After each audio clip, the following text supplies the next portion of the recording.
Constant Mutamba risque de passer 20 ans en prison et ce n'est pas moi qui le dis, mais son avocat.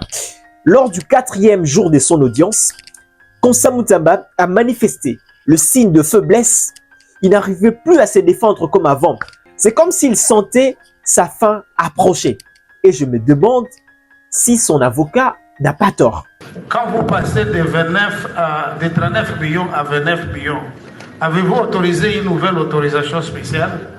On a déjà répondu à toutes ces questions. Ok. Et lorsque... est-ce que avez-vous obtenu une autorisation avez-vous obtenu l'autorisation de l'avis de non-objection lorsque vous décidez d'attribuer le contrat à Zion? Avez-vous obtenu une autorisation de non-objection? On a déjà répondu à cette question. Ah, oui. Voudriez-vous rappeler à la Cour la réponse que vous avez donnée? Que l'on acte la réponse qui a été donnée. Merci. Okay. La Cour vous remercie. C'est une façon de répondre. Sa posture, sa voix, ses silences. Constant Mutamba ne cache plus son usure. Monsieur le juge, vous ne vous adressez pas au juge, vous adressez à la Cour. je ne suis pas là pour recevoir des menaces. Écoutez, on ne vous menace pas sur une question qui vous est posée. Si vous avez déjà un complot planifié, faites ce que vous voulez. Je vais tout assumer. Merci. Écoutez, vous l'avez dit plusieurs fois et c'est acté. Vous l'avez dit plusieurs fois et c'est acté. Encore que vous avez droit au silence.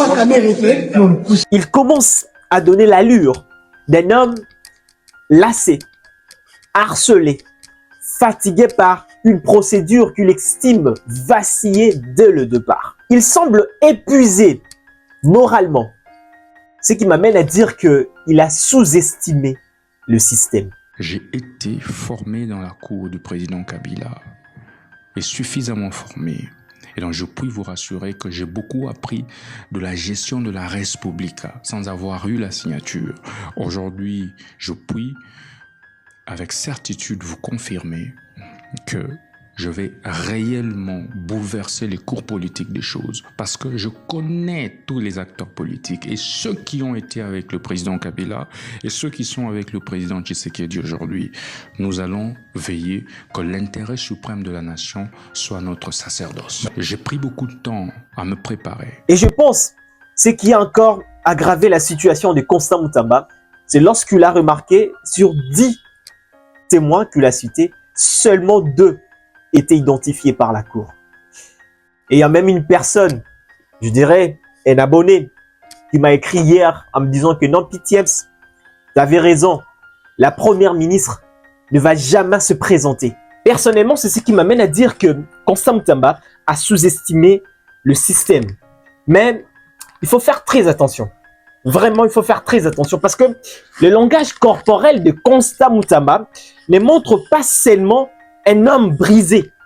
Il révèle aussi le geste codé d'un accusé qui veut faire comprendre à l'opinion publique que ce procès n'est pas le sien. C'est un procès d'un système contre lui. Un système qui veut le sacrifier. Et là, je m'intéresse à ces signes cliniques parce que selon les travaux de Erwin Gottman, la mise en scène de la vie quotidienne dans une situation de crise, les corps, je pense que j'ai déjà dit ça, le corps devient un outil de communication indirecte. Cher abonné, Constant Mutamba n'a plus besoin de plaider sa cause. Son épuisement, son corps fatigué parle pour lui. Il ne croit plus à une issue équitable. Si vous avez déjà un complot planifié, faites ce que vous voulez. Je vais tout assumer. Merci. C'est pour cela, plutôt que de continuer à se débattre, il choisit de faire passer son message par le silence et la lassitude. Mais pendant que je pense dans le non-verbal, ce geste produit toujours des effets forts sur l'opinion publique. Là, je suis sûr est certain de ce que je suis en train de dire. Parce que Constant Mutamba essaie de montrer à l'opinion publique, regardez comment est-ce qu'ils m'ont détruit. Personne n'est venu témoigner. Et ça me fait penser au procès 100 jours de Vital Kamerhe. Ouais. Avant d'être condamné, lui également avait adopté la même posture. Que je ne suis pas choqué du tout. Je ne suis pas non plus surpris. Parce que depuis le début de cette procédure, j'avais déjà senti la brutalité, l'acharnement avec lequel ma personne avait été traitée. Et je disais déjà à ma femme, la messe est dite. Mais en tant qu'homme d'État, j'accepte déjà ce qui va arriver. Mais c'est que je veux que vous puissiez retenir l'objectif derrière ce message. C'est quoi?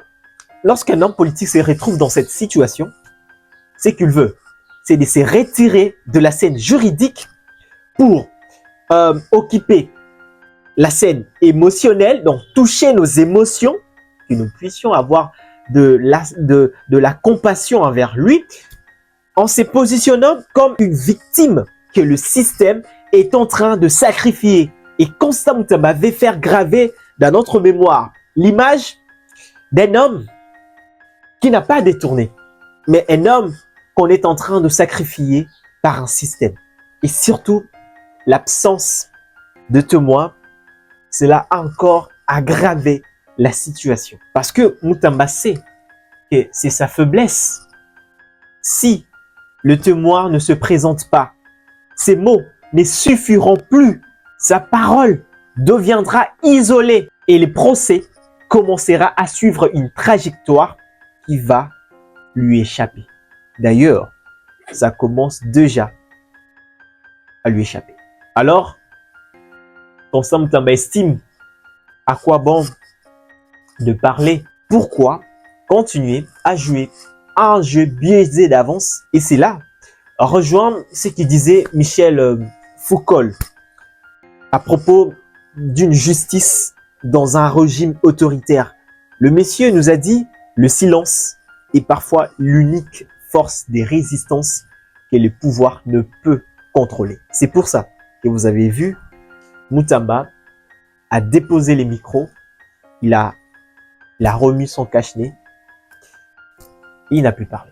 Et j'estime que c'est vraiment une image marquante. Mais retenez ceci, si le témoin ne se présente pas, si les juges perdent leur neutralité, alors le doute deviendra roi.